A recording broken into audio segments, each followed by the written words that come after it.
The backstage area of America's Got Talent buzzes with nervous energy, dancers stretching in tight corners, singers humming their warm-ups, stagehands rushing with headsets and clipboards.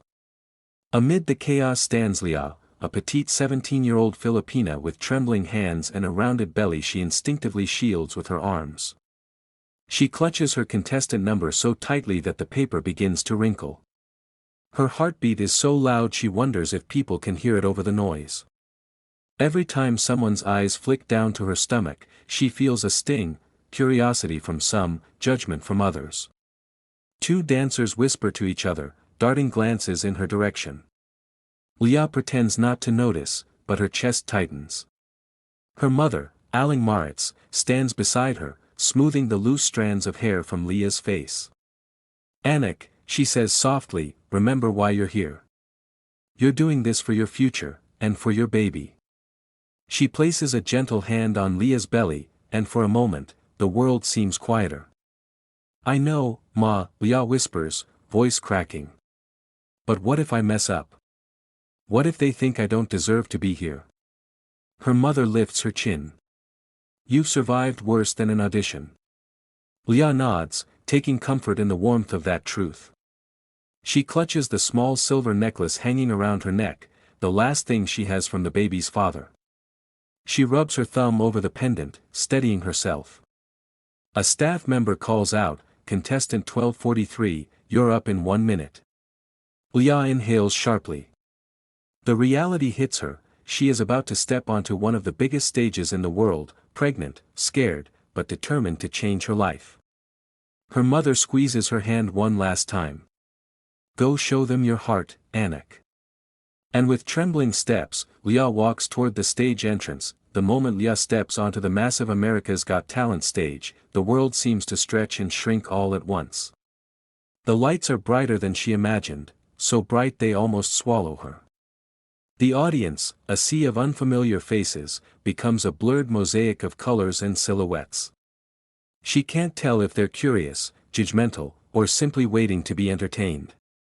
Her breath hitches when she sees the judges in front of her, Simon Cowell, with his unreadable expression, Sofia Vergara, smiling warmly, Heidi Klum, leaning forward as if trying to understand Leah better, and Howie Mandel, eyes wide with interest. Leah wipes her palms on her dress discreetly. Simon is the first to speak, his voice steady but surprisingly gentle. "Hello. What's your name?" "Elyapa," she stammers, then corrects herself, cheeks flushing. "My name is Leah." "And, how old are you?" Simon asks, eyes drifting briefly to her visible baby bump. 17, she answers, her voice trembling but clear. There's a soft murmur from the audience. Sophia tilts her head. "And you're expecting?" she asks carefully, not wanting to sound intrusive. Leah nods, placing a hand on her belly. "Yes, ma'am." 6 months. Heidi's expression softens instantly. "You're very brave to be here." Simon leans back in his chair slightly. "What made you decide to audition?" The question hits her harder than she expects. Leah swallows, feeling her throat tighten. She didn't plan a speech, but the truth spills out anyway. "I want to give my baby a life better than mine," she says, voice shaky but honest. "People think my story ends because I made mistakes, but I want to show that broken beginnings can still create something beautiful." The room falls silent, an almost sacred quiet. Even Simon's stern eyes soften just a little. "All right, Leah," he says gently. "Whenever you're ready." Her heart pounds. This is her moment. Her chance. Her voice, the first soft notes of the instrumental begin to play, delicate, almost fragile, like a heartbeat learning to steady itself. Leah closes her eyes, feeling the vibrations of the music pulse through the stage floor and up her spine. Her hands tremble for a moment, but as she touches her belly lightly, the trembling stops.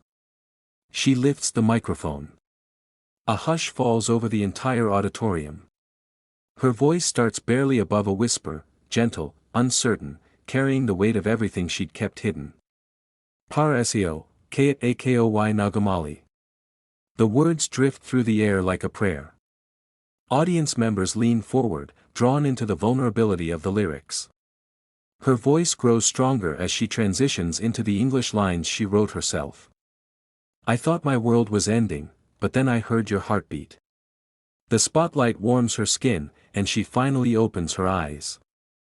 She sees people in the audience already wiping tears from their cheeks. Even the stagehands peeking from backstage freeze in place, surprised by the rawness of her tone. The song moves through highs and lows, waves of emotion crashing and receding.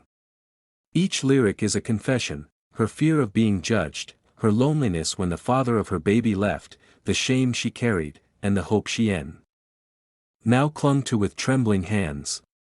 When she reaches the chorus, her voice cracks, not from weakness, but from truth.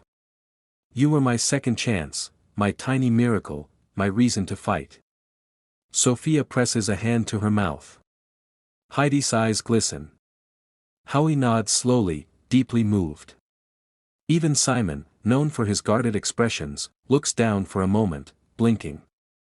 As Leah holds the final note, long and aching, the audience rises to their feet in one powerful wave of applause. For the first time in months, she feels seen, not as a mistake, not as a tragedy, but as a mother fighting for her child. The final note of Leah's song lingers in the air like a fragile ribbon of light. For a heartbeat, the auditorium is silent, stunned, breathless, before erupting into a thunderous standing ovation. The applause crashes over her like a wave, warm and overwhelming. Leah covers her mouth with her trembling hand, tears spilling freely down her cheeks. The judges rise one by one.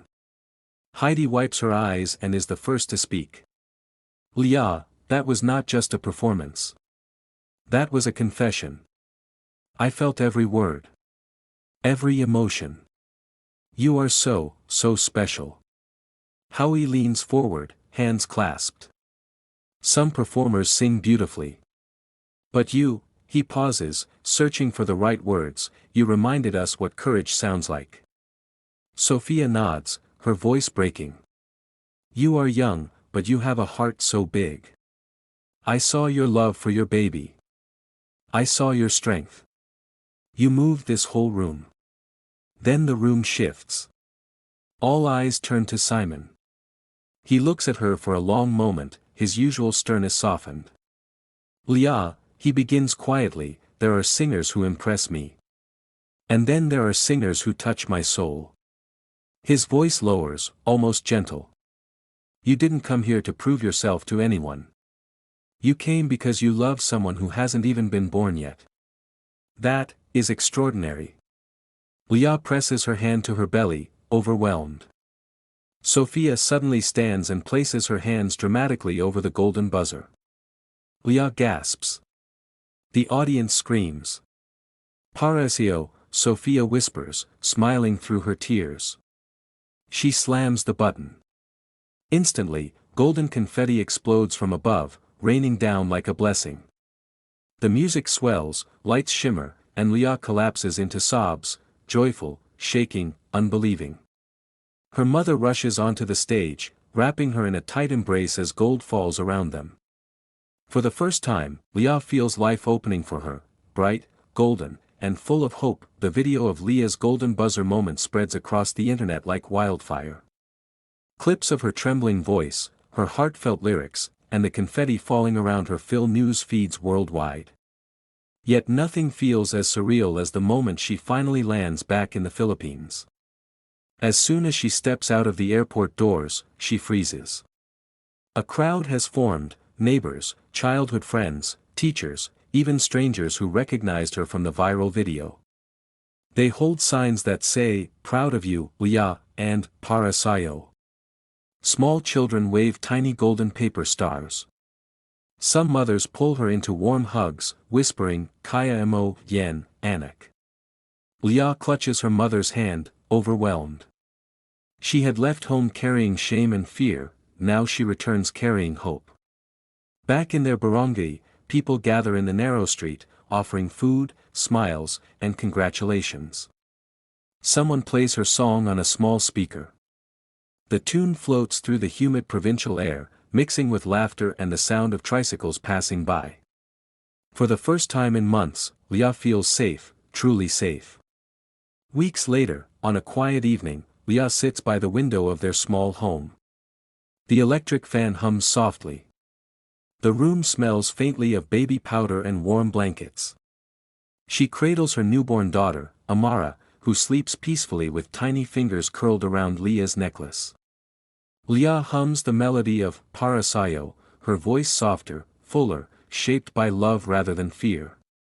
You are my song, she whispers, kissing Amara's forehead. And now you're my miracle. Her mother watches from the doorway, tears in her eyes, not of sadness, but pride.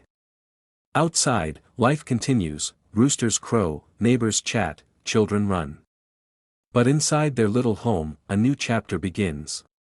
A chapter born of courage, music, and a mother's unbreakable love.